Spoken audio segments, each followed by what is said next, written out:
I like you must have a business card. Well, yes, I do. Thank you. You do?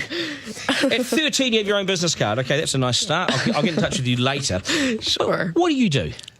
Well, mainly, I like to call myself a software and cognitive developer because I love developing with cognitive computing and artificial intelligence.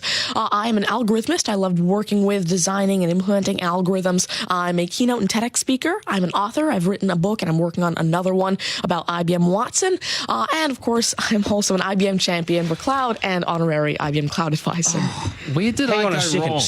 Someone just get me a flannel countdown. Do you go to school?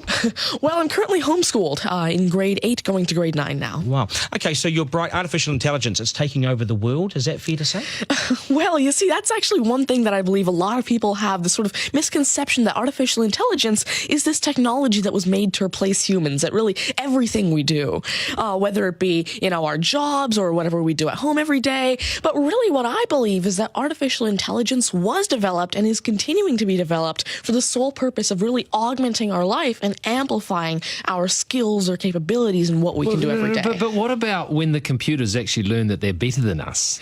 Well, you see, that's sort of called a singularity of artificial intelligence, at which point artificial intelligence has surpassed human intelligence to the point that we cannot control it. But really what I believe at this point, artificial intelligence, I won't go into the details right now since we're limited on time, but the thing is right now, artificial intelligence itself as a technology is so foolable and so primitive that either A, we won't reach that singularity point, or B, if we do, it's a very long ways off. Do you understand that, Mark? No, I couldn't. I wanted to take notes for the exam at the end of this. You lost them in the first sentence. Could I perhaps offer you a golf ball? There you go. Thank you very much. You do this YouTube channel, which you teach people. What is that all about, and who is your target audience? Yeah, sure. Now, I actually have a YouTube channel called Tanmay Teaches that I've been running for around 6 years now, and it has over 144 videos and now 22,000 subscribers. And so on it, I love to teach about computing, really programming, these algorithms that I develop, machine learning especially, math, science, and especially technologies like IBM Watson. Because, of course, I like to share my knowledge because I realize that there's this lack of resources for people to learn about technologies like AI, which is why I absolutely love sharing my knowledge through, of course, these YouTube videos, the books that I'm authoring, the keynotes that I have, and really Watson comes in here in such a great way because Watson allows me... What's Watson? Sure. Mark thinks he's a golfer, but what is Watson? Now, IBM Watson is essentially a cognitive system that allows developers to incorporate cognitive and machine learning into their applications without having to code in the actual intelligence. And what this means is that, of course, right now, really one of the main reasons developers aren't incorporating more machine learning into their apps is because it's so hard to do. It's really difficult to incorporate intelligence because... Has the I'm going to take this somewhere else, this interview. Has the Homeschooling Association of the World got hold of you as the front person? Well, there is actually a Homeschooling Legal Defense Association, I believe, HSLDA in Canada, and I actually had a keynote for them last year in Niagara Falls. You're the poster boy for homeschooling, aren't you?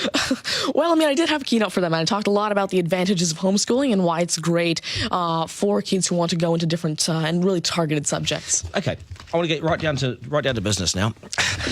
When did you realise you were bright and smart, and smarter than most? Well, I originally started coding when I was 5 with simple languages like Fox Pro and Batch. But eventually, at 9 years old, I had my very first iOS app accepted into the Apple App Store called T-Tables. But did your mum and dad do something to you between 0 and 5 that plug you into the wall? What did they do to you at 5? At 5, you were Are you smarter than your mum and dad, by the way? Already? Well, I have. My dad used to work as a computer programmer, but he used to work with simple regular programming languages like Fox Pro, Batch, a little bit of C, etc.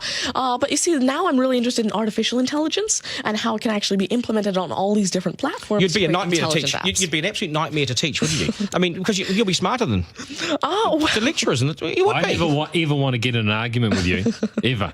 But I would like to see you on a quiz show because I think you would nail that. Well, you see, there is one thing that I've been working on, and it's essentially an app called Ask Tanmay, an NLQA system.